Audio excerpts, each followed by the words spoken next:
أعوذ بالله من الشيطان الرجيم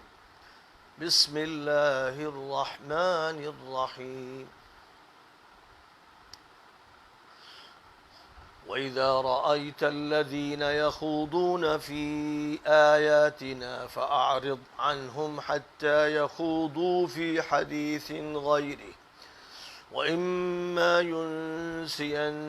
الشيطان فلا تقعد بعد الذكرى مع القوم الظالمين وما على الذين يتقون من حسابهم من شيء ولكن ذكرى لعلهم يتقون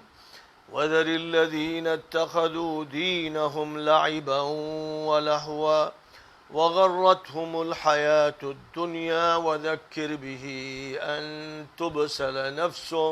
بما كسبت ليس لها من دون الله ولي ولا شفيع وإن تعدل كل عدل لا يؤخذ منها أولئك الذين أبسلوا بما كسبوا لهم شراب من حميم وعذاب أليم بما كانوا يكفرون قل أندعو من دون الله ما لا ينفعنا ولا يضرنا ونرد على أعقابنا بعد إذ هدانا الله كالذي استهوته الشياطين في الأرض حيران له أصحاب يدعونه إلى الهدى ائتنا قل إن هدى الله هو الهدى وأمرنا لنسلم لرب العالمين وأن أقيموا الصلاة واتقوه وهو الذي خلق السماوات والأرض بالحق ويوم يقول كن فيكون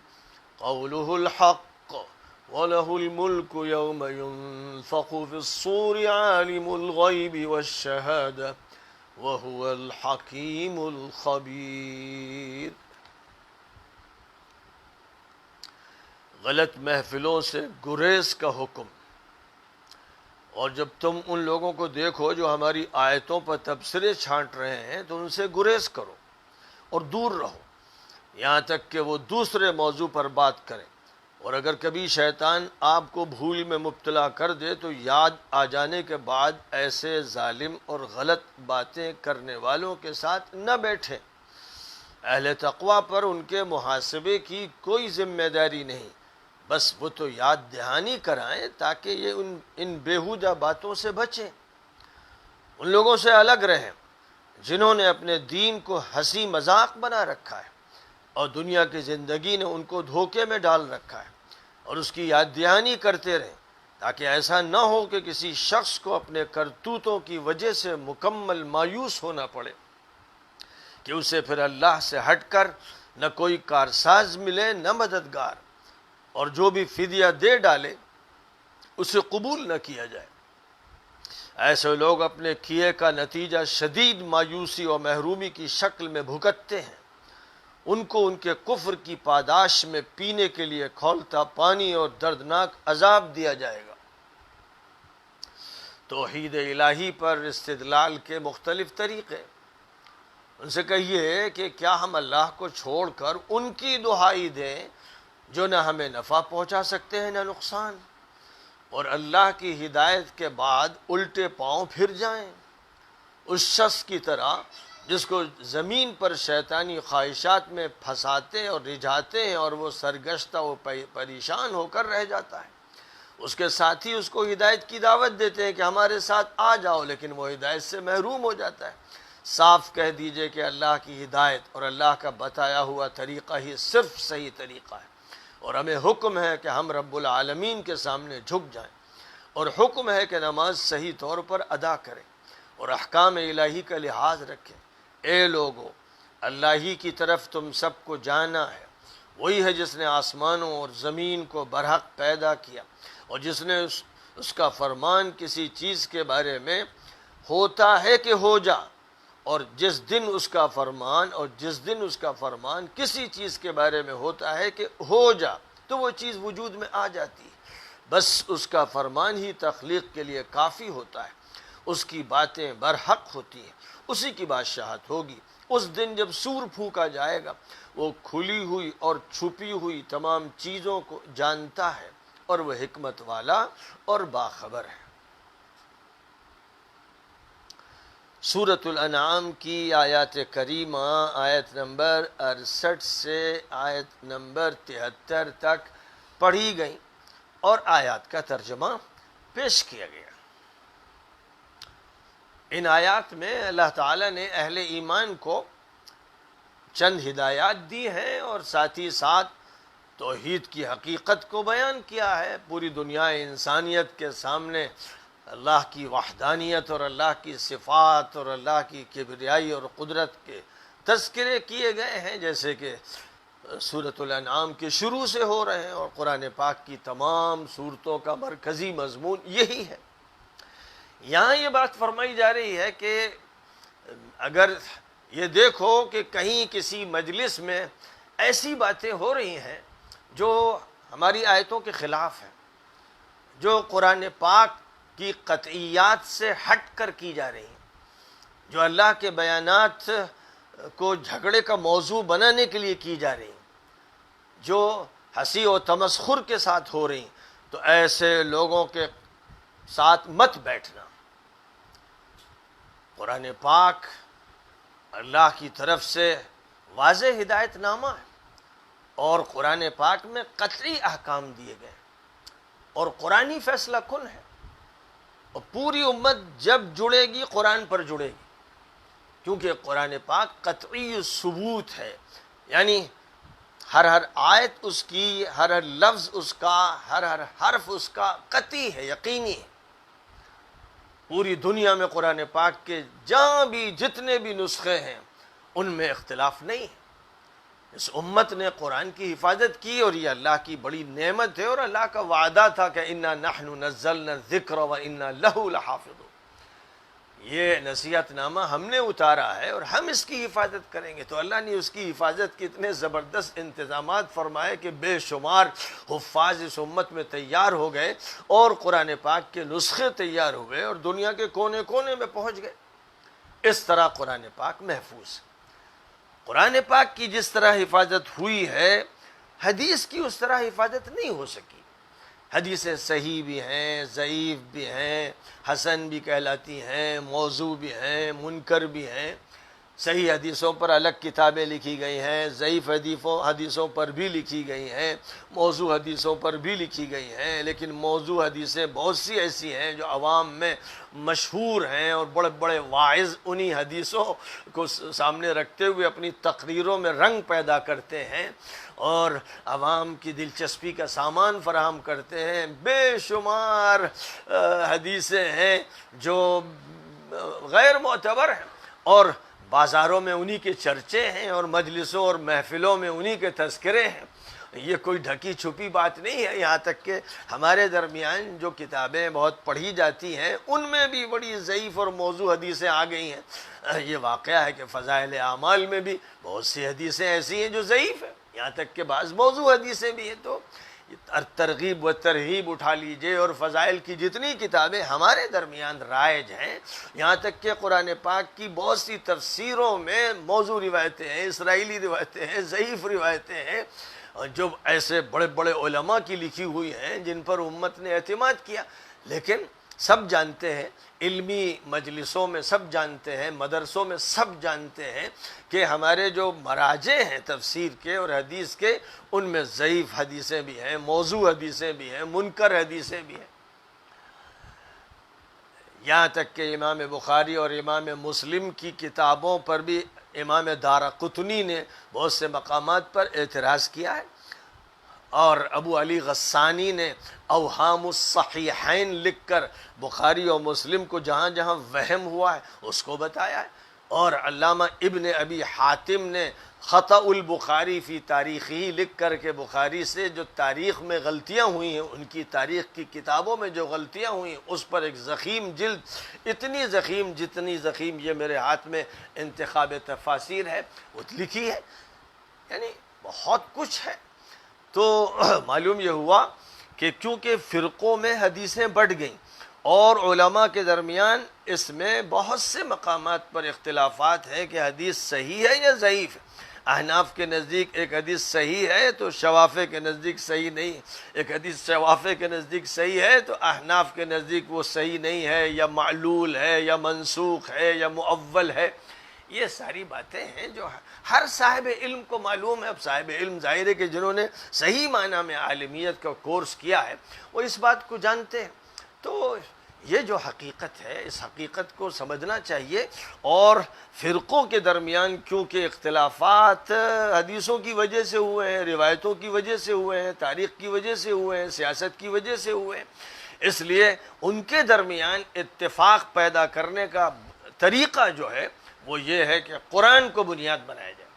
جب قرآن پاک کو بنیاد بنایا جائے گا تو امت کے اختلافات دور ہوں گے اور امت حق کے قریب آئے گی. یہی اللہ تعالیٰ نے بار بار ارشاد فرمایا،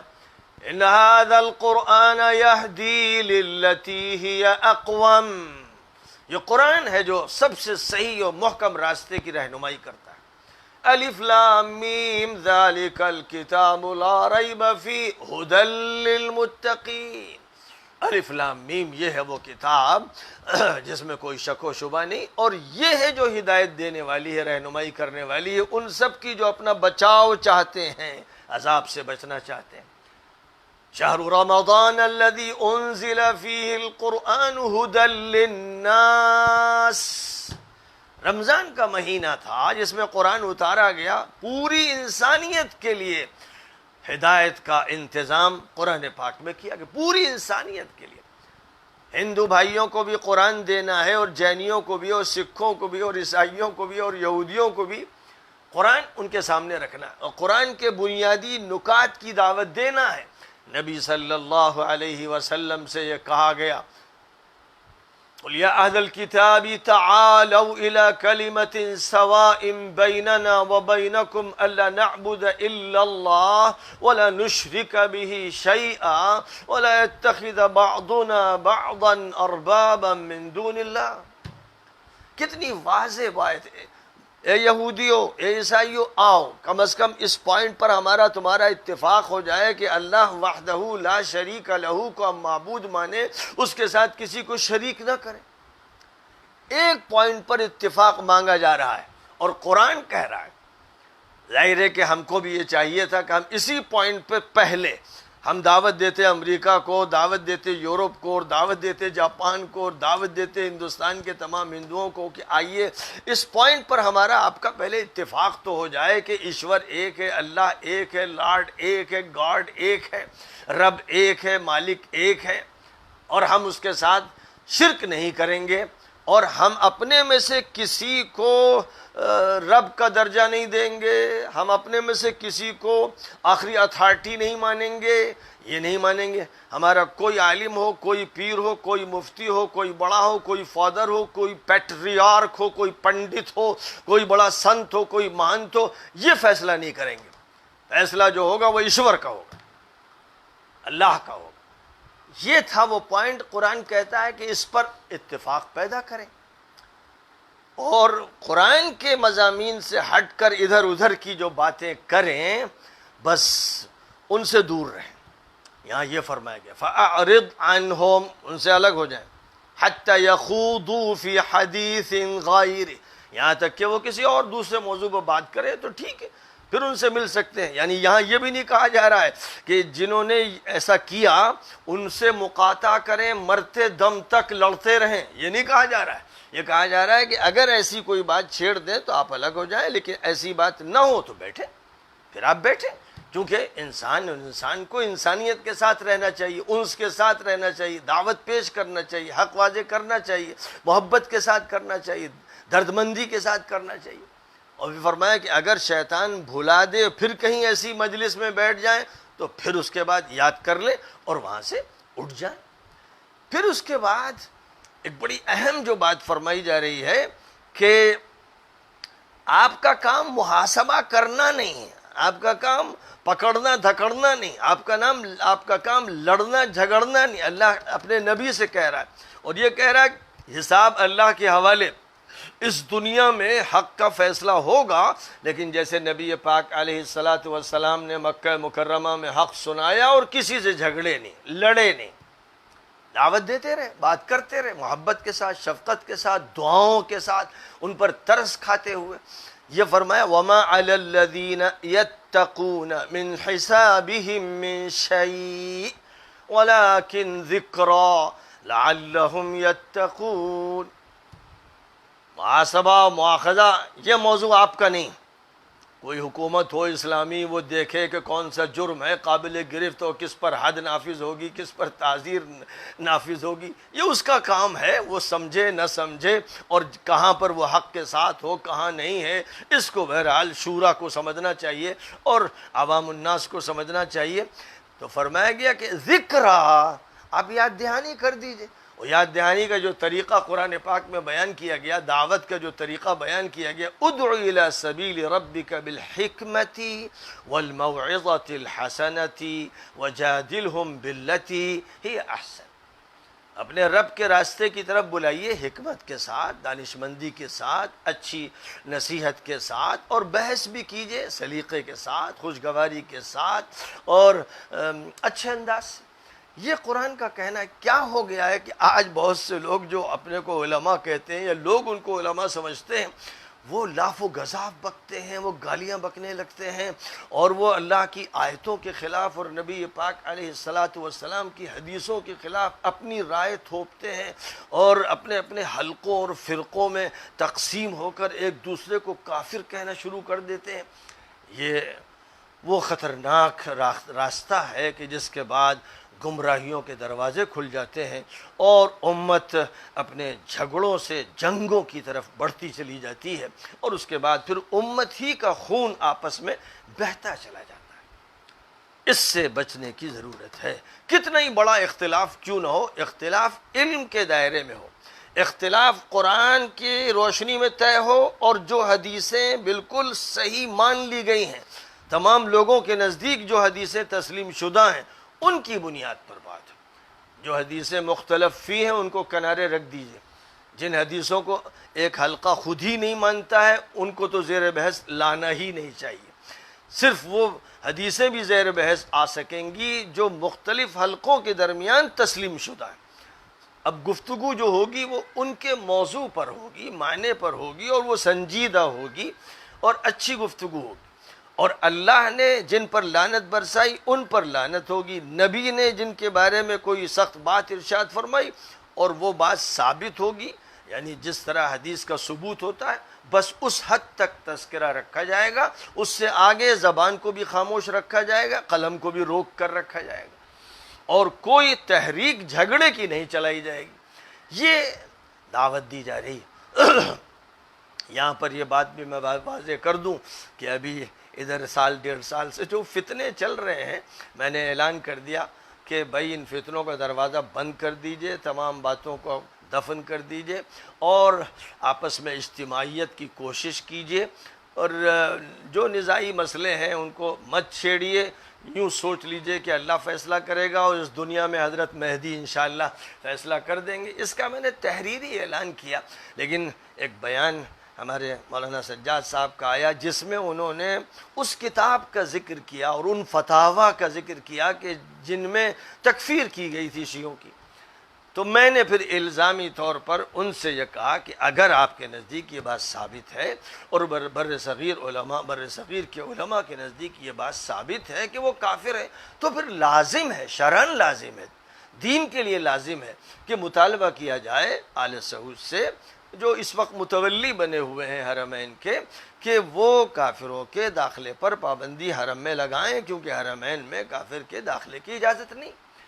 تو اور اس کے ساتھ ساتھ جو بڑے بڑے جرائم وہاں ہو رہے ہیں، اور حضرت عمر کی شان میں گستاخی ہوئی، حضرت ابوبکر کی شان میں گستاخی ہوئی، جب میں نے یہ کہا کہ اس پر نکیر ہو، پوری قوت کے ساتھ ہو، تو میں حیران رہ گیا کہ سکتہ طاری ہو گیا۔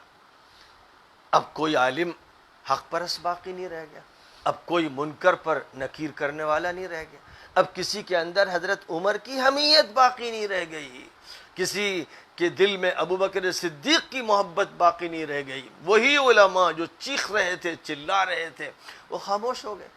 جب وہ چیختے ہیں تو حدیثوں کے خلاف چیختے ہیں، اور جب خاموش ہوتے ہیں تو قرآن کے قطعی محرمات کے بارے میں خاموش ہو جاتے ہیں۔ یہ ایک عجیب تماشا ہے، حیرت انگیز تماشا ہے، لیکن بہرحال یہ سب چیزیں سامنے آئیں۔ اس لیے میں نے ایک مطالبہ کیا تھا کہ اگر آپ صحیح مانتے ہیں اور یہ سب تسلیم کرتے ہیں کہ شیعہ کافر ہیں، تو پھر اس کا اعلان بھی کیجئے، اور ساتھ ساتھ حرمین کے متولیوں سے اس کا مطالبہ کیجئے کہ وہ شرعی حکم کو نافذ کریں۔ اور میں نے اسی بنیاد پر کہ اگر مولانا منظور نعمانی صاحب رحمۃ اللہ علیہ کی کتاب اور علماء کے فتاویٰ کو آپ لوگ صحیح مانتے ہیں، تو پھر آپ لوگ اس کی تلقین کیجئے۔ میں نے یہ بات دیوبند کے طلباء سے کہی، نظر کے طلباء سے کہی کہ اگر یہ تسلیم ہے تو پھر اس کا مطالبہ کیجئے، اگر یہ تسلیم شدہ نہیں ہے تو پھر یہ بات کہیے۔ بہرحال میں نے جو بات کہی تھی وہ اسی الزامی بنیاد پر کہی تھی، اور میں یہ جانتا ہوں اور مطالبہ کرتا ہوں اپنے ان حضرات سے جو پرسنل لا بورڈ میں ہیں اور امت کے نمائندگی کرنے والے ہیں، کہ اس قسم کے مسائل میں مولانا کلب صادق صاحب، مولانا کلب جواز صاحب اور بڑے بڑے جو شیعہ علماء ہیں ان سے پوچھ لیں علمی مجلس میں سنجیدگی سے کہ کیا واقعی آپ کے ہاں یہ عقیدہ ہے کہ قرآن محرف ہے؟ کیا آپ کے ہاں واقعی یہ عقیدہ ہے کہ ائمہ آپ کے نبی سے بھی زیادہ فوقیت رکھتے ہیں؟ اگر وہ اس کی نفی کرتے ہیں تو آپ کے لیے کوئی جواز نہیں ہے کہ آپ وہ عقیدہ ان پر مڑھیں ان کو کافر کہنے کے لیے۔ میری جو تحقیق ہے، جس کو میں نے ابھی بیان نہیں کیا تھا، اس کو سننے کے لیے کہ دیکھیں یہ حضرات جو شور و غوغا مچا رہے ہیں اور مجھے شیعہ کہتے ہیں، یعنی مجھے کافر بنانے پہ تلے ہوئے ہیں، تو اللہ ان سے نمٹے گا انشاءاللہ۔ میں نے یہ بات جب کہہ دی کہ بھائی یہ بحثیں بند کر دو، ورنہ ان بحثوں کے نتیجے میں جو کچھ ہوا وہ سب کو معلوم ہے، اس لیے یہ بحثیں بند کر دو اور آپس میں اپنے دلوں کو ملانے کی کوشش کرو، کینے نکال دو، نفرتیں نکال دو، علمی بحث کرو، علمی انداز سے کرو اگر جی چاہتا ہو، ورنہ بحث بھی نہ کرو، سب سے اچھا یہ ہے۔ تو بہرحال میری جو تحقیق ہے وہ یہ کہ شیعہ حضرات قرآن کی تحریف کے بالکل قائل نہیں، وہ قرآن کی قطعیت کو مانتے ہیں، اور جو قرآن ہمارے ہاں چھپ رہا ہے، سعودی حکومت کی طرف سے چھپ رہا ہے، پوری دنیا میں چھپ رہا ہے، وہی قرآن لاکھوں کروڑوں کی تعداد میں ایران میں چھپ رہا ہے۔ ایران کے چھپے ہوئے قرآن پاک کو جب چاہیے دیکھ لیجئے، نیٹ پہ ساری تفصیلات موجود ہیں، اور گھر گھر مسجدوں میں وہی قرآن رکھا ہوا ہے، اسی کا درس ہو رہا ہے، اسی کی تعلیم ہو رہی ہے۔ قرآن پاک کی تفسیر میں اختلاف رائے ہو سکتا ہے، وہ ہمارے یہاں بھی اختلاف رائے ہے، معتزلہ کی رائے ہے، مرجیہ کی رائے ہے، جہمیہ کی رائے ہے، کرامیہ کی رائے ہے، اور پھر اس کے بعد ہمارے یہاں جو اور فرقے پیدا ہوتے رہے، مثلا باطنیہ کی رائے ہے، اور صوفیہ کی رائے ہے، اور اشاری تفسیر کرنے والوں کی رائے ہے، اور ابن عربی کی رائے ہے۔ ایک دنگل ہے، ایک جنگل ہے اور دنگل ہے اپنے ہی گھر میں، اور پڑھنے والے ان سب باتوں کو جانتے ہیں کہ ابن عربی کافر ہے، ابن تیمیہ کا یہ کہنا ہے، ابن عربی سرخیل اولیاء ہیں، ہمارے تمام علماء دیوبند کا یہ کہنا ہے۔ تو ایک طرف کے اقوال سے استدلال کرتے ہیں جو ابن عربی کو کافر قرار دیتے ہیں، ان سے استدلال کرتے ہیں جو روضہ اطہر کی زیارت کو ناجائز قرار دیتے ہیں، ان سے استدلال کرتے ہیں جو 3 طلاق کو ایک وقت میں نہیں مانتے ہیں، ایک ہی طلاق مانتے ہیں، مطلب کی چیز وہاں سے لے کے آتے ہیں، اور جب وہ اس سے ہٹ کر بات کرتے ہیں تو پناہ مانگ کے الگ ہو جاتے ہیں۔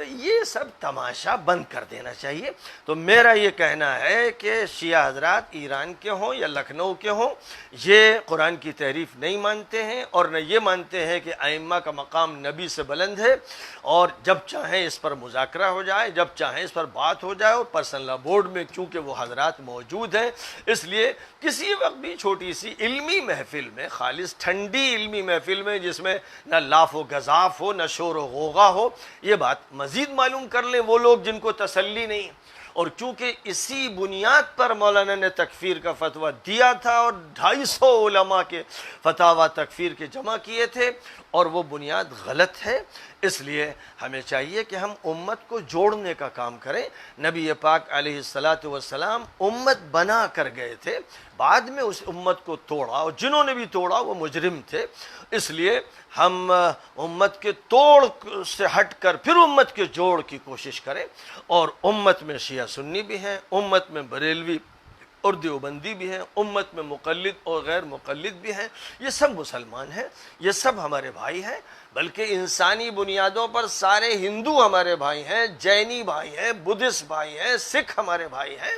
اور ہمارا اصول یہ ہے کہ ان تمام بھائیوں کے درمیان انسانی بنیادوں پر تعلقات ہو، اور مذہب کا آپس میں تعارف ہو، مذہب کی دعوت دیں آپ اس طریقے پر کہ جو طریقہ جمہوریت میں منظور شدہ ہوتا ہے، جس میں طیش نہ ہو، جس میں غصہ نہ ہو، جس میں ٹینشن نہ ہو، اس طریقہ کار پر جو قرآن نے بتایا ہے، ادعو الی سبیل ربک بالحکمت والموعظۃ الحسنۃ وجادلہم باللتی ہی احسن۔ تو جب محبت کی بات کہی جاتی ہے تو غیر مسلموں ہی سے مراد ہوتی ہے، یعنی ان کے درمیان اسلام کا تعارف اس طرح کرانا ہے، ٹینشن والی بات نہیں پیدا کرنی، اور یہی صحیح راستہ ہے۔ ہندوستان ہو یا دنیا کا کوئی ملک بھی ہو، ہمیں مذہبی ٹینشن پیدا نہیں کرنے چاہیے۔ ہاں، ظالم اور مظلوم کا فرق بنیادی ہے، عالمی ہے، کائناتی ہے، انسانی ہے، قرآنی ہے، نبوی ہے، ہر اعتبار سے یہ ایسا قطعی فیصلہ ہے جس کو ہمیں یاد رکھنا چاہیے۔ اور نبی صلی اللہ علیہ وسلم نے اصلاً جو مقابلے کی تحریک اٹھائی وہ ظالموں کے خلاف، مذہبی بنیاد پر آپ نے تحریک نہیں چلائی، اسی لیے عیسائی جو نجران کے آئے آپ نے ان کو عزت کے ساتھ رخصت کیا، اور ایک جزیہ، ایک ٹیکس طے ہوا کہ وہ دیتے رہیں گے، یعنی چونکہ وہ عیسائی ہیں اس لیے مار دیا جائے گا، یہ نہیں ہوا۔ بحرین میں پارسی مجوسی رہتے تھے، ان سے جزیہ قبول کیا گیا، مذہب ان کا باقی رکھا گیا۔ اور یہی اسلام کا حکم ہے کہ کوئی بھی ملک فتح کیجئے تو آپ وہاں کے مذہب کو مت چھیڑیے، مذہب والوں کی عبادت گاہوں کو مت توڑیے، اور ٹینشن مت پیدا کیجئے۔ ظالموں سے صرف لڑائی ہوگی، بس مظلوموں کی مدد ہوگی، یہ اسلام کی بنیاد ہے۔ جن لوگوں نے فرقے بنائے، جن لوگوں کو چین نہیں جب تک وہ لڑائی نہ کر لیں، وہ یہ سب حرکت کرتے ہیں۔ اس لیے میرا پھر سب سے کہنا ہے کہ امت میں اتحاد کی کوشش کرنی، تفریقے سے بچیے، اور جن لوگوں کو یہی کام ہے کہ بس وہ کچھ نہ کچھ نکالیں الزام لگانے کے لیے اور تفریق پیدا کرنے کے لیے اور فتوی بازی کے لیے، ان کو اب اللہ پہ چھوڑ دیجئے۔ اللہ تعالیٰ ان سے نمٹنا جانتا ہے، وہ نمٹتا رہا ہے ظالموں سے، وہ ابھی بھی ظالموں سے نمٹ لے گا۔ ہم مظلوم ہیں، زبان بند کرتے ہیں، ہم فرقے واریت نہیں چاہتے، نہ ہندو مسلم فرقے واریت چاہتے ہیں، اور نہ ہم شیعہ سنی فرقے واریت چاہتے ہیں، نہ ہم بریلوی اور دیوبندی جھگڑے چاہتے ہیں۔ تمام جھگڑوں کو بند کرنا ہے۔ ہاں، جو حکومتیں ظالم ہیں، جنہوں نے لاکھوں انسانوں کو شہید کر دیا ہے اور ہزاروں انسان ان کی جیلوں میں، ان کے خلاف اعلان جنگ ہے، ہر جگہ ہے۔ یہ بات بالکل واضح ہو جانا چاہیے۔ مذہبی بنیادوں پر تفریق صحیح نہیں، اور جو کوششیں ہوتی رہیں ویٹیکن سٹی سے لے کر میڈرڈ، اسپین کے میڈرڈ تک، جس میں آل سعود نے بھی بہت سی کوششیں کی، ڈیبیٹ بھی ہوئے اور ڈائیلاگ ہوا، کبھی میڈرڈ میں ڈائیلاگ ہو رہا ہے، کبھی ویٹیکن سٹی میں ہو رہا ہے، یعنی عیسائیوں سے ڈائیلاگ ہو رہا ہے، یہودیوں سے ڈائیلاگ ہو رہا ہے، اور ڈائیلاگ بہت مہذب طریقے پر ہو رہا ہے، اچھے انداز سے ہو رہا ہے، علمی انداز سے ہو رہا ہے، وہ فی نفسہ ہی مطلوب ہے، ہونا چاہیے، اچھی بات ہے۔ قزاقستان میں وہاں کے صدر نظربائف ہر 3 سال پر ایک زبردست کانفرنس مذاہب کے نمائندوں کی کرتے ہیں، جس میں کئی مرتبہ میری شرکت ہوئی ہے۔ دنیا بھر کے مذاہب کے لوگوں کی ملاقات ہوتی ہے، انسانی بنیادوں پر بات ہوتی ہے اور اپنے اپنے مذہب کا تعارف ہوتا ہے، اور وہ ایک اچھا سلسلہ ہے۔ ارادہ کسی کا کیا ہے، نیت کسی کی کیا ہے، ہم اسے کھودیں اور کریدیں کیوں؟ ہم تو اچھے ظاہر کی بنیاد پر عمل کریں، جیسے نبی پاک علیہ السلام نے مدینے والوں کے ساتھ کیا اور جزیرۃ العرب والوں کے ساتھ کیا، کہ جو بھی اسلام کی ظاہری شکل کے ساتھ آ گیا قبول فرما لیا، اسے قبول فرما لیا، کھود کرید کر اس کو الگ نہیں کیا۔ تو اس لیے ہم کو یہی رویہ اختیار کرنا چاہیے۔ اللہ تعالیٰ نے ان آیات میں خاص طور پر یہ بات فرمائی کہ جو لوگ دین کا مذاق بنائیں، نفس دین کا مذاق بنائیں، نعوذ باللہ، اللہ کی گستاخی کریں، نبی کے ساتھ گستاخی کریں، تو ہم ان کو چھوڑ دیں۔ وَذَرِ الَّذِينَ، چھوڑ دو ان کو جو ایسا کریں۔ اللہ اور رسول ہیں، بس خوب یاد رکھیے، اللہ اور رسول، اللہ اور رسول، اصلاً اللہ، پھر اس کے بعد اس کے رسول جو آتے رہے، ہمیشہ آتے رہے، اور آخری نبی حضرت محمد صلی اللہ علیہ وسلم تشریف لائے۔ تو بس حجت اللہ و رسول کی بات ہے، حجت قرآن و حدیث ہے، حجت قرآن و سیرت رسول صلی اللہ علیہ وسلم ہے، اس کو سامنے رکھنا چاہیے۔ اور یہ کہ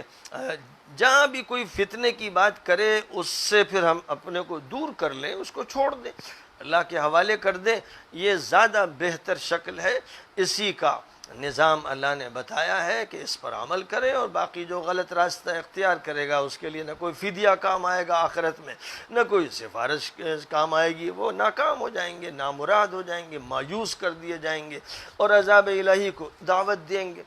اور پھر یہ کہا گیا کہ پوری دنیا انسانیت سے یہ پوچھو کہ بھائی جس کے ہاتھ میں نہ نفع ہے نہ نقصان، کیا ہم اس کی دعائی دیں، کیا اس کو پکاریں، کیا اس کی پوجا کریں، کیا اس کی عبادت کریں، اور ہدایت کے مل جانے کے بعد الٹے پاؤں پھر جائیں؟ اللہ نے جب ہم کو قرآن کی ہدایت دے دی، حضور پاک علیہ السلام کے ذریعے ہدایت دے دی، تو ہم اس ہدایت کو دانتوں تلے دبا لیں۔ ہم صرف حضور کی حدیثوں کا ذکر کریں، اور جن حدیثوں کو مان لیا گیا ہے،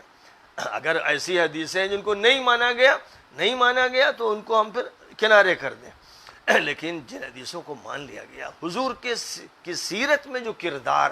طے شدہ ہیں، یقینی ہیں، ان کو بنیاد بنائیں، اور قرآن پاک کو بنیاد بنائیں۔ اگر ہم اس بنیاد پر بات کریں گے تو پھر بات صحیح ہوگی، گمراہی سے انشاءاللہ محفوظ رہیں گے۔ حضور نے صاف فرما دیا تھا کہ ترکت فیکم امرین، 3 نہیں، 4 نہیں، 2۔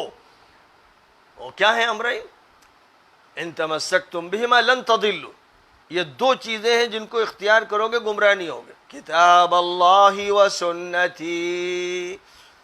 اللہ کی کتاب اور میرا طریقہ کار۔ یہاں حضور نے وہ حدیثی نہیں فرمایا، کیونکہ حدیثوں میں تو بہت سے اختلافات ہو گئے، لیکن حضور کے طریقہ کار محفوظ ہے، تو جو محفوظ ہے اسی کو بنیاد بنانا ہے۔ اگر محفوظ نہیں ہے اور روایتیں جو تسلیم شدہ نہیں ہیں، امت کے تمام حلقے میں صرف ایک حلقے میں کسی روایت کو تسلیم کرنے کی بنیاد پر عمارت کھڑی نہیں کی جائے گی۔ تو فرمایا کتاب اللہ و سنتی، اللہ کی کتاب اور میرا طریقہ۔ تو جب نبی صلی اللہ علیہ وسلم نے وضاحت کے ساتھ یہ بات ارشاد فرما دی ہے تو ہمیں یہی کہنا چاہیے، قل ان ھدی اللہ ھو الھدی، اللہ کی ہدایت ہی بس ہدایت ہے۔ یعنی اللہ نے قرآن میں جو ہدایت دی اور اپنے نبی کی سیرت و کردار کے ذریعے جو ہدایت دی، بس اور بس صرف وہی ہدایت ہے۔ حکم ہمیں کیا ہے کہ وَأُمِرْنَا لِنُسْلِمَ لِرَبِّ الْعَالَمِينَ، حکم یہ ہے کہ رب العالمین کے سامنے ہم جھک جائیں، سر رکھ دیں اور اپنے کو اس کے حوالے کر دیں۔ وَأَنْ أَقِيمُوا الصَّلَاةَ وَاتَّقُوهُ، اور نماز پڑھیں اور اللہ کا خوف دل میں رکھیں، اس کی شریعت پر عمل کریں، اور یہ سمجھیں کہ ہمیں اسی کی طرف جانا ہے۔ وہ آسمانوں کا خالق ہے، زمین کا خالق ہے، اس کے فیصلے برحق ہیں، اس کی کن فیکونی طاقت سے ہر چیز کا وجود ہوتا چلا جاتا ہے، اسی کے حکم سے سور پھونکا جائے گا، کائنات ختم کر دی جائے گی، ایک نئی دنیا وجود میں لائی جائے گی۔ وہی ہے جو عالم الغیب ہے، وہی ہے جو عالم الشہادہ ہے، وہی ہے جو حکیم ہے، وہی ہے جو خبیر ہے۔ حق واضح، دو دو چار کی طرح۔ اس لیے امت کے تمام افراد سے درخواست ہے کہ اتحاد اور اتفاق کی باتیں کریں، اور جو بات میں نے ایک خاص پس منظر میں الزامی طور پر کہی تھی کہ بھائی اگر شیعہ کافر ہیں تو پابندی لگواؤ، ورنہ یہ کہو کہ کافر نہیں۔ اور اختلافات ہیں لوگوں کے درمیان، مسالک کے درمیان، فرقوں کے درمیان، حلقوں کے درمیان، جماعتوں کے درمیان اختلافات ہیں۔ یہ اختلافات علمی ہونے چاہیے، جھگڑے کے لیے نہیں، لڑائی کے لیے نہیں، فتنوں کے لیے نہیں۔ اس لیے پھر میں کہہ رہا ہوں یہ میری بات آخری مانی جائے۔ ایک تحریر بھی میں نے اس سلسلے میں تیار کی ہے، انشاءاللہ وہ تحریر جاری بھی کی جائے گی اور اخبارات کو بھی دی جائے گی، اور اس کو آخری سمجھیں۔ اس سے پہلے کی جو باتیں ہیں انہیں کتابوں میں رہنے دیں، کیونکہ اگر کتابوں کے صفحات کھولیں گے، طبری کھول دیں گے اور ابن سعد کی طبقات کھول دیں گے اور خلیفہ ابن خیاط کی کتاب کھول دیں گے اور امام ذہبی کی کتابیں کھول دیں گے اور الاستیعاب کھولیں گے اور الاصابہ کھولیں گے اور جناب ابن کثیر کی کتاب کھولیں گے اور تاریخ کے پنے پلٹیں گے، تو پھر خون کی دھاروں سے تاریخ شروع ہوگی، اور اس کے بعد پھر اس کا اختتام عالمی جنگ پہ ہوگا، شاید الملحمۃ الکبریٰ پر، جس کے بارے میں حضور پاک علیہ الصلاۃ والسلام نے فرمایا الملحمۃ الکبریٰ یہودیوں کے خلاف ہوگا جن سے دوستی ہو رہی ہے۔ الملحمۃ الکبریٰ شیعہ سنی کے درمیان نہیں ہوگا، الملحمۃ الکبریٰ بریلوی دیوبندی کے درمیان نہیں ہوگا، الملحمۃ الکبریٰ مقلد غیر مقلد کے درمیان نہیں ہوگا۔ حضور نے فرمایا وہ ہوگا دجالی طاقتوں سے۔ اس لیے میرے بزرگوں، بھائیوں، دوستوں، اس بات کو اچھی طرح سے سمجھ لو، پکڑ لو، شرارتوں میں مت آؤ، اور جو لوگ چھیڑ خانیاں کر رہے ہیں ان سے الگ ہو جاؤ، یعنی دور ہو جاؤ، کیونکہ وہ فتنہ انگیزی چاہتے ہیں۔ ابھی جو پاکستان میں شیعہ سنی جھگڑا کراچی میں شروع ہوا، اور اس سے پہلے کتنے جھگڑے ہوئے، پاکستان جھلستا ہے آپس کی جنگ میں، اور اسی طرح جو کچھ ہوا ہے عراق میں، شام میں، لبنان میں اور یمن میں، اور ہو رہا ہے، وہ اتنا بھیانک ہے، اتنا بھیانک ہے، صرف اس کے منظر کو دیکھنے سے رونگٹے کھڑے ہو جاتے ہیں۔ کیا یہاں کے نادان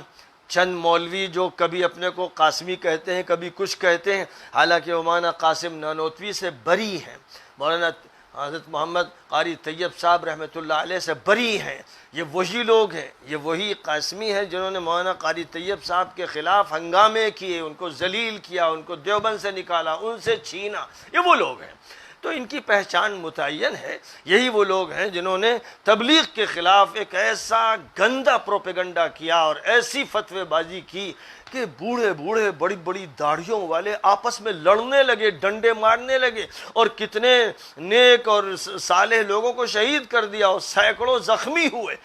یہ سب نتائج ہوتے ہیں اس کے ایک غلط فتوے کے، ایک فتنہ انگیزی کے۔ اس لیے خاموشی کے ساتھ مسئلوں کو حل کرنا چاہیے، اختلاف رائے ہو تو مل کر کہیں بیٹھنا چاہیے، اور جادلہم باللتی ہی احسن کے طریقے پر آپس میں مباحثہ ہونا چاہیے۔ اس میں بھی وہ طریقہ نہیں کہ مناظرہ ہو رہا ہے تو گالیاں بکی جا رہی ہیں اور ایک دوسرے کو زج کرنے کی کوشش ہو رہی ہے، اور بس یہ لگتا ہے کہ شیطانی دنگل ہے۔ یہ طریقہ امت کا نہیں ہے، یہ طریقہ قرآن نے نہیں بتایا ہے، یہ طریقہ نبی پاک علیہ الصلاۃ والسلام کا نہیں تھا، یہ طریقہ صحابہ نے کہیں اختیار نہیں کیا، نہ جزیرۃ العرب میں، نہ عراق و شام کی فتوحات میں، نہ ایران کی اور مصر اور دیگر ممالک کی فتوحات میں۔ انہوں نے لوگوں کے سامنے حق پیش کیا، ظالم کا مقابلہ کیا، مظلوم کی نصرت کی، پوری قوم اسلام میں داخل ہو گئی۔ یہ ہے اصل کردار۔ اس کردار کو اختیار کرنے کی ضرورت ہے، اور الزام تراشیوں سے کچھ ہوتا نہیں ہے۔ جن لوگوں نے چاہا کہ ہم اس کے خلاف جیت جائیں گے، اس کے خلاف جیت جائیں گے، وہ ہارتے رہے، اور آخری ذلت ان کی باقی ہے۔ انشاءاللہ اللہ کی طرف سے ان پر بڑا سخت عذاب مسلط کیا جائے گا، کیونکہ اللہ کو فتنہ انگیزی پسند نہیں ہے۔ اللہ یہ کہتا ہے کہ بس میری بات سنو، اور میرے نبی کی سیرت دیکھو، کردار دیکھو، اور جو وہ فرمائیں اور تمہیں معلوم ہو کہ انہوں نے یہ فرمایا ہے، بس اس کو اپنے لیے مرجع بناؤ۔ وآخر دعوانا ان الحمد للہ رب العالمین۔